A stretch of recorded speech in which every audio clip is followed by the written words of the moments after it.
In recent years, specifically the last 7 years, there have been massive cuts to revenue sharing. Over $3 billion has been cut from programs throughout the state, money that went to local units of government, money that's used to create the types of communities that we all want to create, where people want to live, where people want to work, where people want to learn, and where people want to play.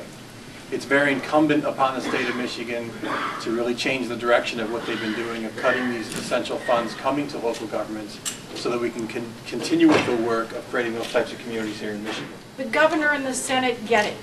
It doesn't matter how many businesses you bring to the state of Michigan. People, the people who work in those businesses, the children who go to school, move to a community. They don't move to a state. They don't decide to stay in a state. They decide to move and stay in a community. And a community needs those resources. It's highly important to us. From other state surveys, we know that Michigan, more than any of the surrounding states, has had to cut employees in our towns by almost 3 times as much as our surrounding communities in Indiana and Ohio. But starting in 2001, the state began to break the promise, and the impact has been significant. The impact on the city of Grand Rapids, which is what I'm most familiar with, what I can best talk about, is today at the level of $9 million a year, short of what that promise would call for. $9 million a year, over $40 million cumulatively over the past 6 budget cycles. All the life and vitality that is left in the state of Michigan is to be found in its cities.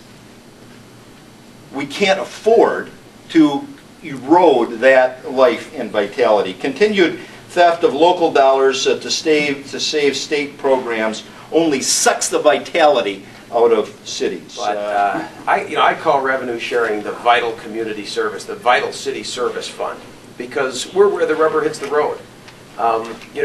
When there's a big snowfall, if you're waiting for state trucks to come in and save you, you're going to have a long wait. When there's a fire, when there's a crime, we're on the front line. And it has been taken away, and we do feel it. There's no question about it. These gentlemen feel it. We feel it across our city budget, $15 million just in the last 3 years, and it's real. I came in as mayor, there was deficits to begin with. This money would have helped a great deal. People identify themselves with their cities. People move to cities, they move from cities. Cities are where it's at. We know that growth right now, even in this economy, is in and around major metropolitan areas. Cities are the heart. So let's not hinder our economic redevelopment. If we're serious about turning Michigan's economy around, we're going to do that by, with, and through our cities. That's how it has to be done. That's where it's being done everywhere else. The most growing states in the country are the most growing cities. And we're either going to get in the business of helping our community leaders here in Michigan and creating the types of places that are going to be competitive in a 21st century economy, or we're not. And this 4% begins us in that process. It's an important part of where we need to eventually go, but it's just the beginning.